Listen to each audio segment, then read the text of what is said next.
Hello everyone, this is Suzanne at The Gospel Truth. It is very cold here. It's it's 7 degrees. And we went to Ron's appointment to get his physical therapy slip. And we got that done, and I had to pop in the grocery store, get a few items. So I'm a little bit later today than what I'd like to be. It is 4:10 right now, but we want to carry on. We are in the book, The Master Potter, as everyone knows. And we are in chapter 40. And let me see how many chapters there are.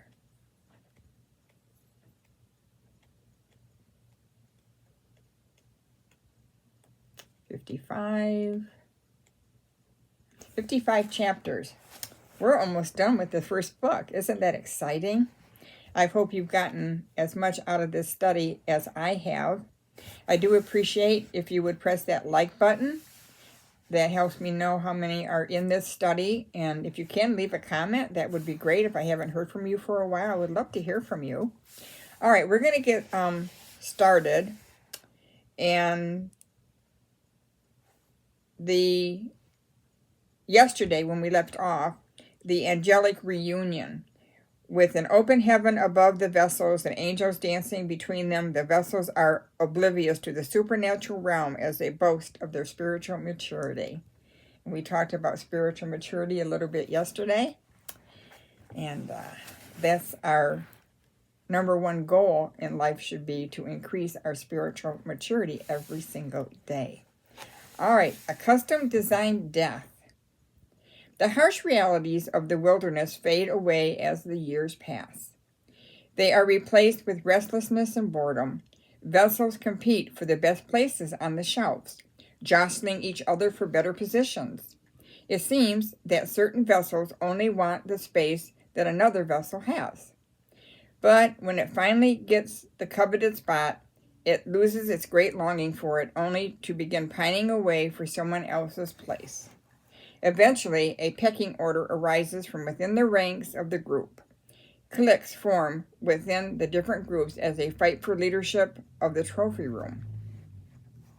Spiritual pride develops. The vessels are beginning to brag to each other. We're a cutting-edge church. After all, we survived the wilderness. That's why others come to us. Spiritual pride. In the midst of their expanding spiritual pride, they don't notice the Master Potter and his ministering angels tightly closing all the doors and windows before turning a few strategically placed knobs. Fire emerges from the floor as a barely visible flicker and slowly builds into red-hot flames. At first, no one wants to admit what's happening, so they pretend to be enjoying the rise in temperature. Comrade whispers to beloved, "Sure getting hot in here. Are you okay?" Sweat pours off her as she answers, "Yes, I'm all right, but I can't figure out what's happening. Is it warfare or hot flashes? I can't tell." Joy overhears and butts in. "It must be warfare." Other vessels loudly complain. "It's getting awfully hot in here. Let's leave. I'm sure there's a better trophy room down the street." "Hey, who has the key? The door's locked." Fearless complains as he tries to make a way of escape for the vessels. Fire, fire, fire. Harvester howls. "Ouch! Fire is coming through the floorboards and in between all the shelves. Somebody call the fire department." "Fire, fire, fire." The yell rises up in unison from around the room. Sweet adoration wails, "Look, there's a fire climbing the walls. Someone tell Master Potter. He'll help us. He'd never allow this."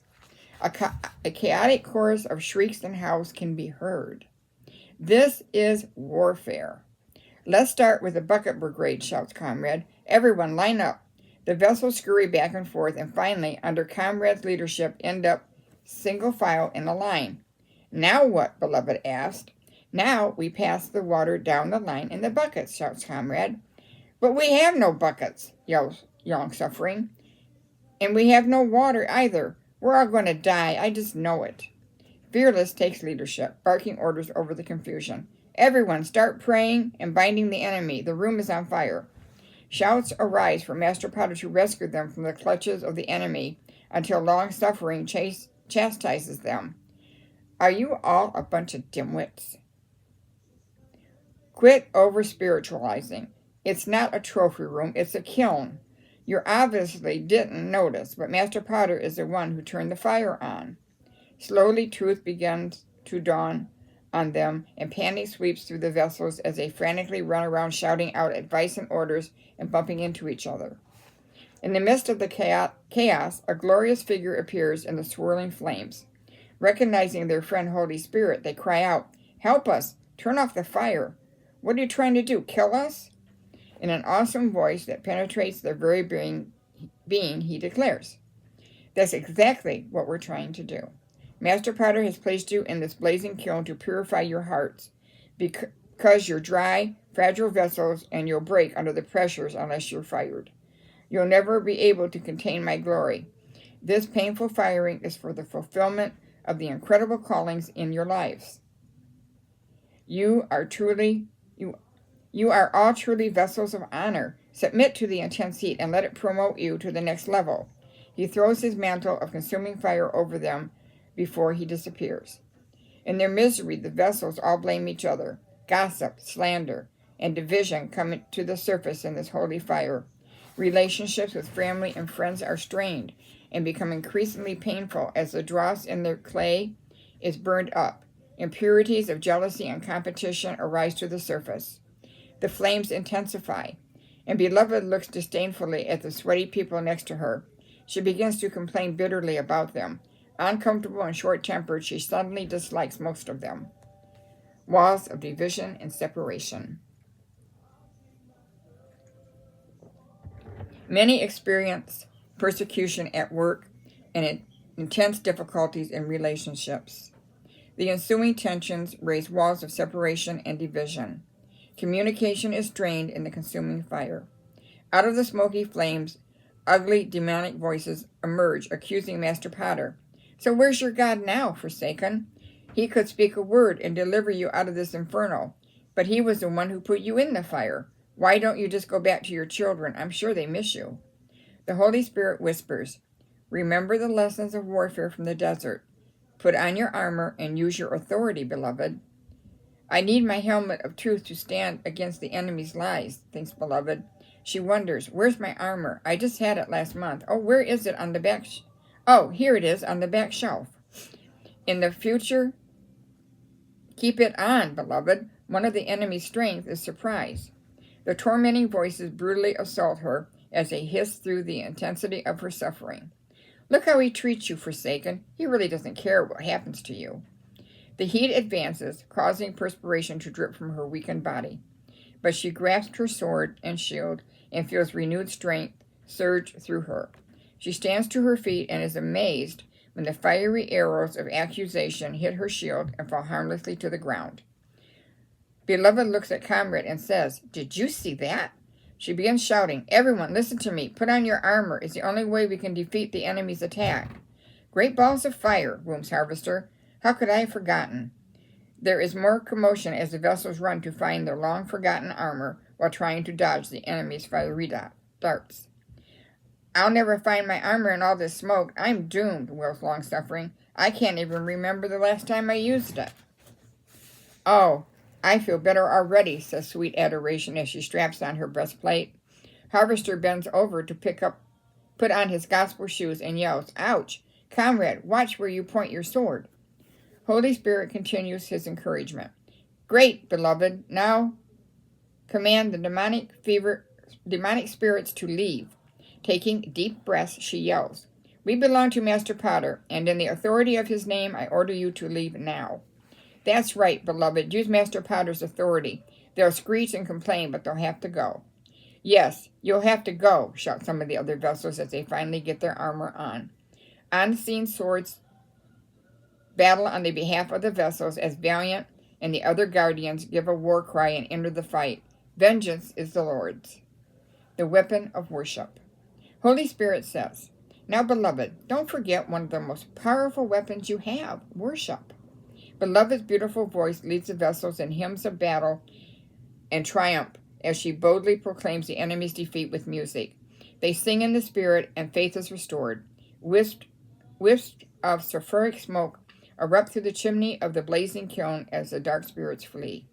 The pots, dressed in full armor, all look at each other and erupt in whoops of joy and celebration.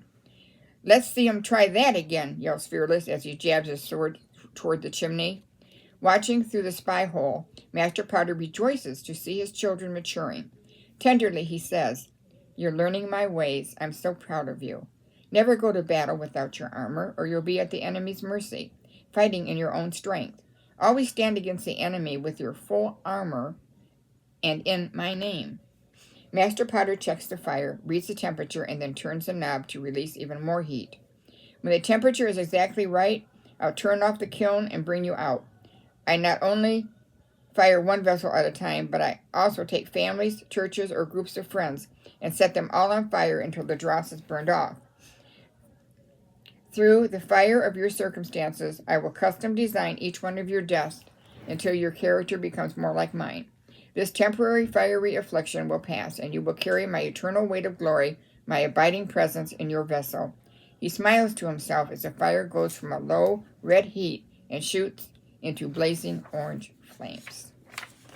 Wow. They are going through quite the process right now. It's never pleasant to be in that kiln and be in that fire, burning off all the dross, all the negativity. And one important thing is the Master Potter says, never, never, never, ever forget to put on the full armor of God. You don't sleep in it. Don't take it off. Because if we do that, and we collect all the scriptures in our memory, Satan don't stand a chance.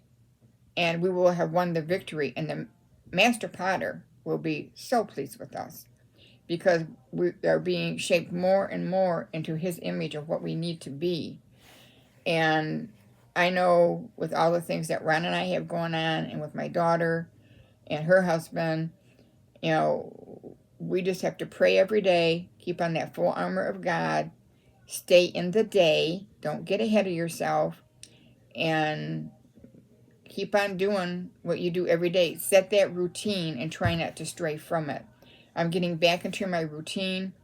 I have certain times when I do certain things. Sometimes I get a little behind if there's a doctor's appointment or a lot of running around to do on one particular day.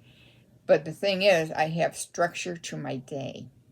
If you have structure to your day, you would do much better.